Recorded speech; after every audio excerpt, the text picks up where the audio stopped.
इस स्लाइड में हम लोग क्लास 11 की बुक हॉर्नबिल का first chapter the portrait of lady के बारे में स्टडी करेंगे। सबसे पहले देखते हैं इंग्लिश समरी, फिर उसके बाद हिंदी। पहले Khushwant Singh writer. Khushwant Singh is one of the prominent Indian writer and columnist. He has written on various themes and issues. In this lesson, he gives a detailed account of his grandmother who had a long association with him.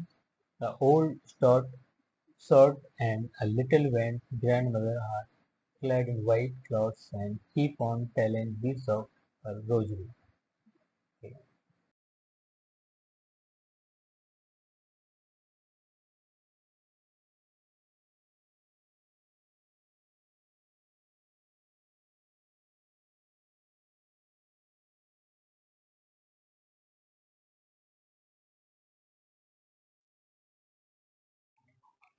During their long stay in village, the grandmother used to wake up the narrator in the morning and accompanied him to school. She took care of all small things and continued her regular prayer and reading of scripture on the way back home. She fed stray dog with stale chapati. Shifting to city, it was a turning point as it increased distance in their relationship. Now the author was going to a city school and studying all modern day subjects. The grandmother was not able to help the author in his study and she felt disturbed as there and scripture.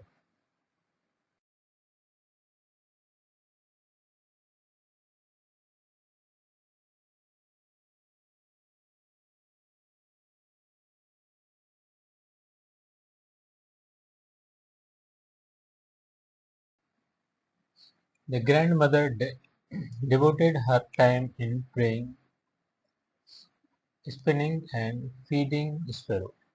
She did not get disturbed when the author was leaving for abroad and saw him off, maintaining her peace and calm. Seeing her old age, the narrator thought and could be his last meeting with his affectionate grandmother, but category to his thinking after a span of 5 years. The grandmother was there to receive him. She celebrated her grandson's homecoming in as usual way by beating a drum and singing. She had a peaceful and everyone, including Sparrow, got aggrieved at the demise of a old, religious, practical, responsible and loving person.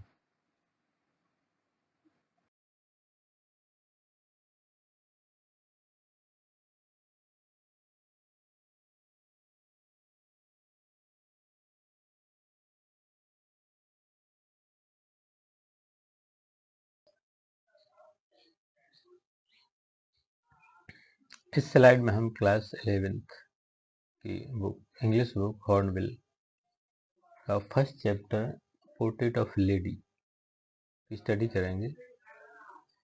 इसमें writer Khushwant Singh, इसके writer Khushwant Singh हैं। और चलते हैं इस story के बारे में देखते हैं। इस स्टोरी में लेखक और उनकी दादी माँ के बीच रिलेशनशिप को बताया गया है। लेखक कहते हैं कि उनके ड्राइंग रूम में उनकी मदर की एक तस्वीर लगी है जिसमें भी काफ़ी ओल्ड दिख रही हैं। फिर वो अपनी दादी माँ के बारे में बताते हैं कि उनकी दादी माँ काफ़ी ओल्ड थी, उनके फेस पर काफ़ी रिंकल्स थे और वो थोड़ी बेंड करके चलती थी। उनके हाथ में मोतियों की एक माला रहती थी और स्पॉटलेस वाइट कपड़े पहनती थी। उनके हाथ में मोतियों की एक माला रहती थी और अपना भजन गाती रहती थी। लेखक का मेजर टाइम उनकी दादी माँ के साथ ही बीतता था क्योंकि लेखक के पेरेंट्स सिटी में रहते थे। उनकी दादी माँ ही उन्हें सुबह से उठाती थी, तैयार करती एवं फिर स्कूल भेजती थी और दादी माँ हर समय एक भजन गाती रहती थी। उनका स्कूल एक मंदिर के साथ अटैच था। कुछ समय बाद लेखक एवं उनकी दादी माँ के रिलेशनशिप में एक टर्निंग पॉइंट आया जब लेखक उनकी माँ अर्थात पेरेंट्स के साथ सिटी जाने लगी। अब सिटी में लेखक एक इंग्लिश स्कूल में जाने लगे। अब उनकी दादी उनको छोड़ना नहीं जाती थी, क्योंकि अब वह गांव में ही रहती थी। अतः अब दादी माँ थोड़ी नाराज सी रहने लगी थी, क्योंकि लेखक के स्कूल में स्क्रिप्चर नहीं पढ़ाई जाती थी, उन्हें अंग्रेजी और विज्ञान की किताबें पढ़ाई जाती थी। लेखक ने बताया कि उनके स्कूल में म्यूजिक एवं डांस भी सिखाया जाता है। यह सुनकर दादी माँ को काफी गुस्सा आया। उन्हें लगता था कि सिंगिंग डांस अच्छे लोगों का काम नहीं है।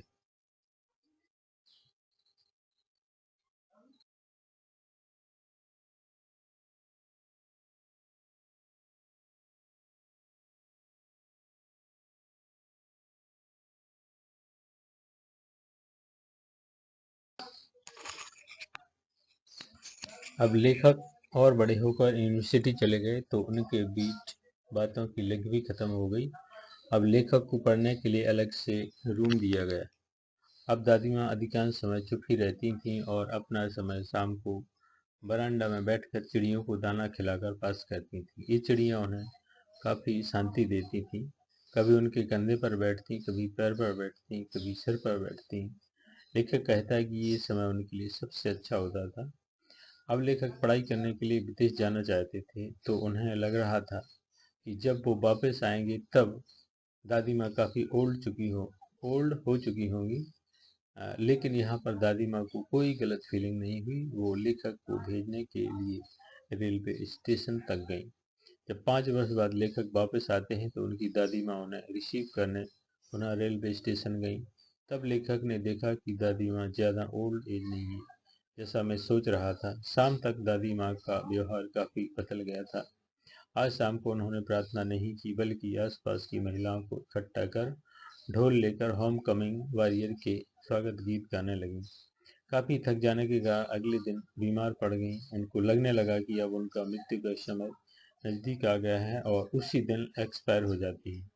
घर में शांति छा जाती है। आस पड़ोस के लोग अंतिम संस्कार की तैयारी करने लगते हैं। तभी लेखक देखता है कि बरामदा में दादी की डेड बॉडी के पास बहुत सारी स्पैरो चिड़ियां बैठी होती हैं और बिल्कुल चुप होती हैं। लेखक भी माँ की तरह चिड़ियों को खाने के लिए दाना डालते हैं, लेकिन वे कुछ भी नहीं खाती हैं।